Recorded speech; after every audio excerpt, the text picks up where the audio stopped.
नमस्कार दोस्तों, मैं अभिनव राय एक बार फिर से आप सबका स्वागत करता हूं अपने यूट्यूब चैनल नॉलेज वर्ल्ड में। और आज हम लोग बात करेंगे सुपर टेट के एक विषय जीवन कौशल के बारे में। और जीवन कौशल से रिलेटेड बहुत ही महत्वपूर्ण प्रश्न मैं आपके लिए लेके आया हूं। और ये जो क्वेश्चन है, बहुत सारे क्वेश्चन पिछले जो सुपर टेट में है उसमें आए हुए हैं, और जो लिखित सुपर टेट में है उसमें भी आए हुए क्वेश्चन, उसी को मैं लेके आया हूँ। और इसी तरह के क्वेश्चन बनने के चांसेस है। बहुत ही महत्वपूर्ण ये प्रश्न है आपके एग्जाम से रिलेटेड। आपके जो सुपर टेट रिलेटेड क्वेश्चन हैं वो इसी तरह के आते हैं। बहुत ही स्टूडेंट को बार बार पूछते हैं हमसे कि किस तरह के क्वेश्चन जो है वो आते हैं। तो ये भी एक आप सबको पता चल जाएगा कि जीवन कौशल में किस तरह के क्वेश्चन आते हैं और कैसे आते हैं और किस तरह से इस तरह को बताना है। तो बहुत ही इंपॉर्टेंट है ये क्वेश्चन, और इस तरह के क्वेश्चन ही बनेंगे आपके चैप्टर में और आपके विषय से सब्जेक्ट में जो जीवन कौशल से है, जो सुपर टेट में आते हैं।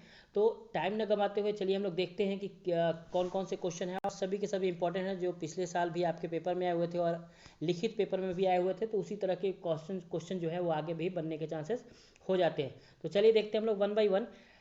टॉप 50 क्वेश्चन में लेके आता हूँ आप सबके लिए। जल्दी से जल्दी जो नए हैं सब्सक्राइब कर लीजिए, ताकि आपके लिए जितने भी एग्जाम रिलेटेड जो चैप्टर्स हैं वो चैप्टर वाइज आपको पढ़ा दिए जाते हैं। हालांकि जीवन कौशल में एक में लेके आ रहा हूँ सबके लिए, ताकि आप बहुत ही बेहतरीन तरीके से आप करीब 5 to 6 वीडियोस में पूरा का पूरा जो जीवन कौशल है मैं आपको दे दूंगा उसके क्वेश्चंस।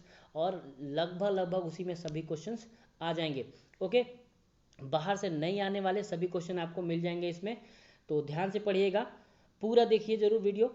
ओके, अच्छा लगे तो लाइक जरूर करिए, कमेंट करके भी बता सकते हैं कोई भी सजेशन हो तो। चलिए देखते हैं हम लोग। पहला, इंग्लैंड की किस शिक्षा दार्शनिक ने व्यक्तित्व को जीवन का आदर्श बताया है? इंग्लैंड के किस शिक्षा दार्शनिक ने व्यक्तित्व को जीवन का आदर्श बताया है? किसने बताया है? तो वो है टीपी नन।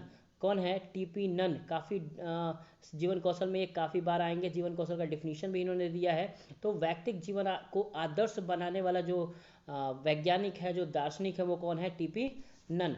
दूसरा है, शिक्षा में सामाजिक दक्षता का उद्देश्य किसने दिया है? याद रखिए, सामाजिक दक्षता का उद्देश्य, ये जो सुपरटेट लिखित में है वहाँ पे भी क्वेश्चन आया था कि शिक्षा में सामाजिक दक्षता का उद्देश्य किसने दिया है। तो आप याद रखिएगा किसने दिया है? जॉन डीवी ने।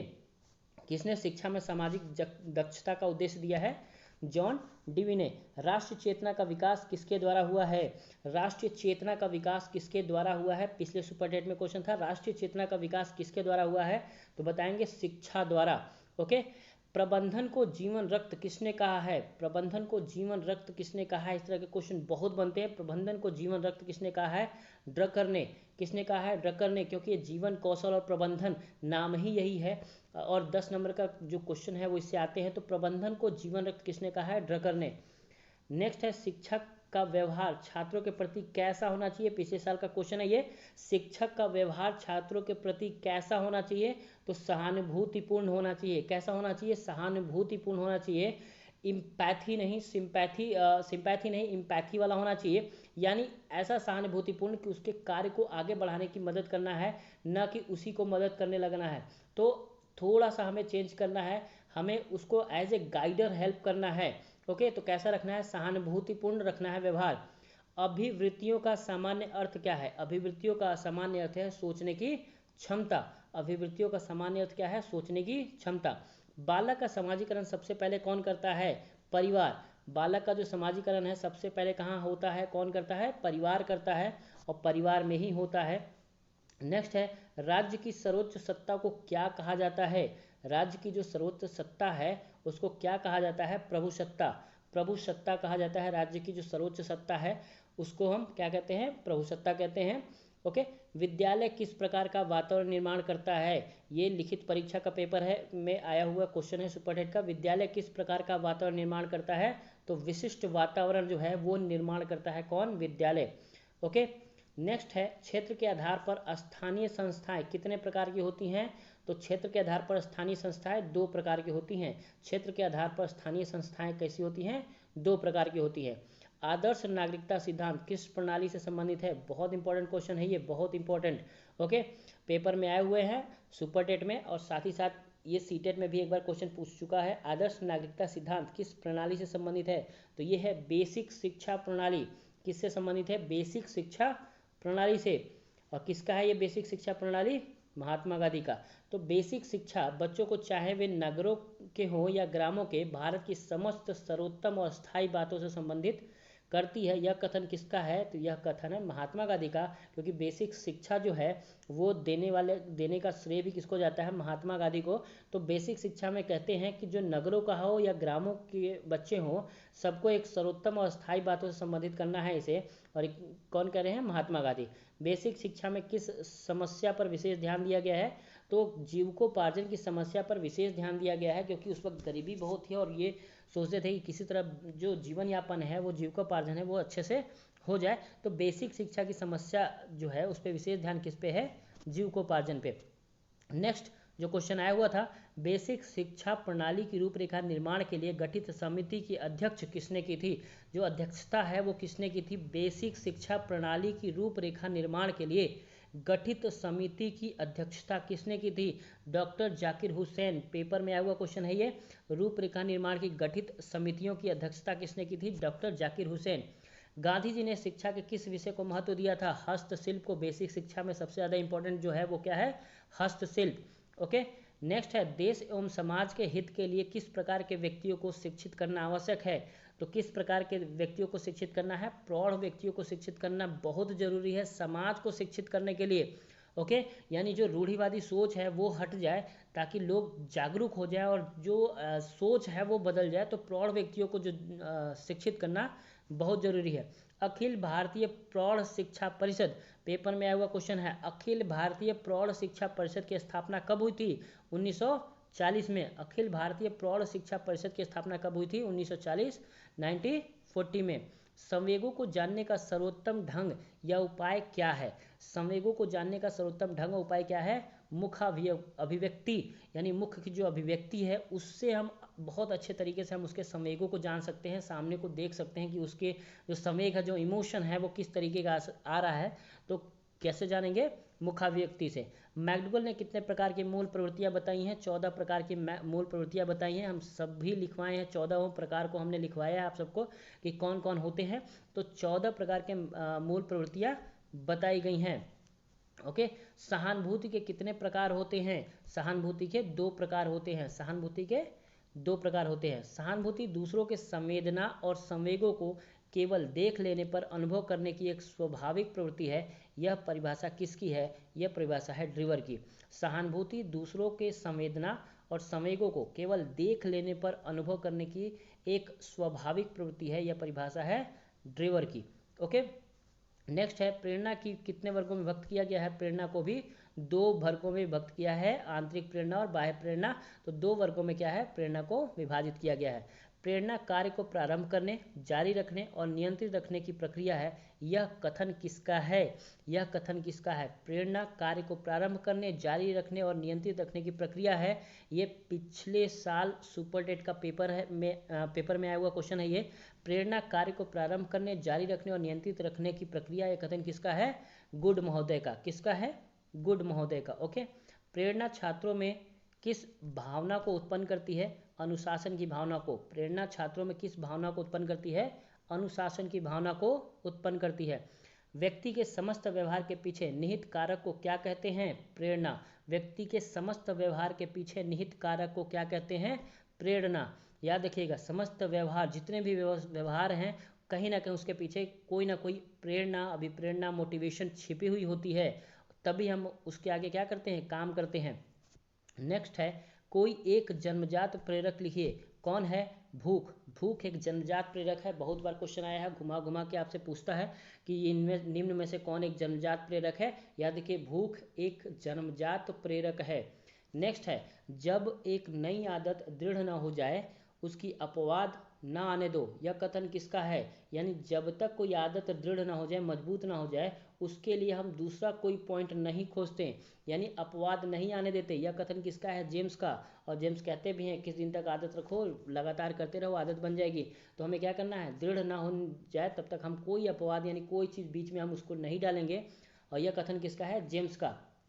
नेक्स्ट, जब एक ऐच्छिक कार्य बार बार किया जाता है तो उसे क्या कहते हैं? उसी को आदत कहते हैं। जब एक ऐच्छिक कार्य बार बार किया जाता है उसे क्या कहते हैं? आदत कहते हैं। ओके। हॉरेंस एवं मैन के अनुसार दंड का उद्देश्य क्या है? बुरा प्रश्रय को रोकना। दंड हम क्यों देते हैं? ताकि हम बुरे चीज़ों को वापस से ना कर पाएं, इसी वजह से। तो हॉरेंस एवं मैन के अनुसार दंड का उद्देश्य क्या है? बुरा प्रश्रय को रोकना। ओके। नेक्स्ट है, अध्यापक द्वारा किसी छात्र की गई प्रशंसा को क्या माना गया है? अध्यापक द्वारा किसी छात्र की गई प्रशंसा को पुरस्कार माना गया है। याद रखिए, अध्यापक द्वारा किसी छात्र की गई प्रशंसा को क्या माना जाता है?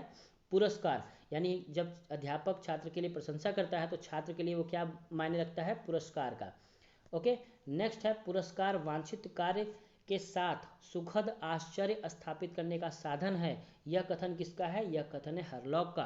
पुरस्कार वांछित कार्य के साथ सुखद आश्चर्य स्थापित करने का साधन है। यह कथन किसका है? हरलॉक का। ओके। और हरलॉक बहुत काम। नेक्स्ट है, मानसिक रूप से स्वस्थ व्यक्ति किन परिस्थितियों में समायोजित हो जाता है? नवीन परिस्थितियों में। कैसे? नवीन परिस्थितियों में समायोजित हो जाता है। मानसिक रूप से जो स्वस्थ व्यक्ति है वो कहीं पे भी चला जाएगा, किसी भी तरीके से चला जाएगा, वो अपने आप को कंफर्टेबल जोन में ले आता है।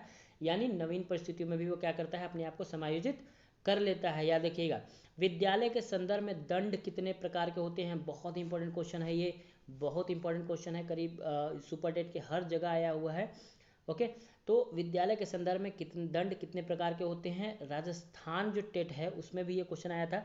तो कितने प्रकार के? 2 प्रकार का है, पहला शारीरिक और दूसरा आर्थिक।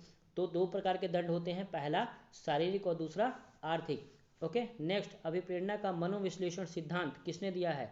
तो मनोविश्लेषण सिद्धांत, ये बार बार यूपी टेट में भी कई बार क्वेश्चन हुआ है। अभिप्रेरणा का मनोविश्लेषण सिद्धांत दिया है सिगमंड फ्रायड ने। किसने दिया? सिगमंड फ्रायड ने। अभिप्रेरणा के कितने घटक होते हैं? 4 घटक होते हैं। अभिप्रेरणा के कितने घटक होते हैं? 4 घटक होते हैं। सब लिखवा चुके हैं हम। ओके। नेक्स्ट है, अभिवृत्ति के कितने घटक होते हैं? 3 घटक होते हैं अभिवृत्तियों के। कितने घटक? 3 घटक होते हैं। परामर्श प्रदान करने की कितनी विधियां होती हैं? 2 विधियां। परामर्श प्रदान करने की कितनी विधियां होती हैं? 2 विधियां होती हैं। ओके। नेक्स्ट है, अवांछनीय व्यवहार को दूर करने का साधन क्या है? दंड। अवांछनीय व्यवहार को दूर करने का साधन क्या है? दंड। दंड के माध्यम से हम अवांछनीय व्यवहार नहीं करते हैं। स्किनर ने कहा था। मानव जीवन का आधार क्या है? मानव जीवन का आधार व्यवसाय है। बहुत बार ये क्वेश्चन पूछा है, बहुत इंपॉर्टेंट क्वेश्चन है। मानव जीवन का आधार क्या है? व्यवसाय। मानव जीवन का क्या आधार है? व्यवसाय। नेक्स्ट है, प्रधानाचार्य द्वारा की गई किसी बालक की सार्वजनिक प्रशंसा को आप किस वर्ग में रखोगे? प्रधानाचार्य द्वारा जो बालक की सार्वजनिक प्रशंसा की जाती है तो वो बालक के लिए क्या हो जाता है? पुरस्कार। बालक के लिए क्या हो जाता है? वो पुरस्कार का काम करता है। मूल्य वह है जो मानव इच्छाओं की तुष्टि कर सके। यह कथन किसका है? अर्बन का। मूल्य वह है जो मानव इच्छाओं की तुष्टि कर सके। यह कथन किसका है? अर्बन का। धर्मनिरपेक्ष का मूल अर्थ क्या है? धर्मनिरपेक्ष का मूल अर्थ है धर्म से स्वतंत्रता। और हमारा जो देश है वो भी धर्मनिरपेक्ष देश है, यानी धर्म से स्वतंत्र है। राज्य का अपना कोई धर्म नहीं होगा और आपके धर्म में राज्य कभी रोक टोक नहीं लगाएगा। ओके। नेक्स्ट है, सभी शिक्षाओं का उद्देश्य मानव निर्माण है। मानव शब्द मानवीय गुणों का घोतक है। यह कथन किसका है? स्वामी विवेकानंद का। सभी शिक्षाओं का उद्देश्य मानव निर्माण है। सभी शिक्षाओं का उद्देश्य, चाहे कोई भी शिक्षा हो, सबका उद्देश्य यह है कि मानव का निर्माण हो जाए। और मानव शब्द मानवीय गुणों का घोतक है। यह कथन है किसका? स्वामी विवेकानंद का। ओके। कारखानों आदि में बच्चों को नौकर रखने पर किस अनुच्छेद के अनुसार रोक लगाई गई है? अनुच्छेद 24 के अनुसार। ये फंडामेंटल राइट्स है, यानी मौलिक अधिकार है, फंडामेंटल राइट्स है, याद रखिएगा। और अनुच्छेद जो आर्टिकल 24 है उसके अनुसार कारखानों में क्या करना है? रोक लगाया गया है कि बच्चों को नौकरी पे नहीं रखा जाएगा, गैर कानूनी है। नेक्स्ट है, राष्ट्रीय ग्रामीण रोजगार अधिनियम कब पारित किया गया? बहुत इंपॉर्टेंट क्वेश्चन है। इस तरह क्वेश्चन तो जीएस में भी बन के आ जाते हैं। तो राष्ट्रीय ग्रामीण रोजगार अधिनियम कब पारित किया गया? 25 अगस्त 2005 को। राष्ट्रीय ग्रामीण रोजगार अधिनियम।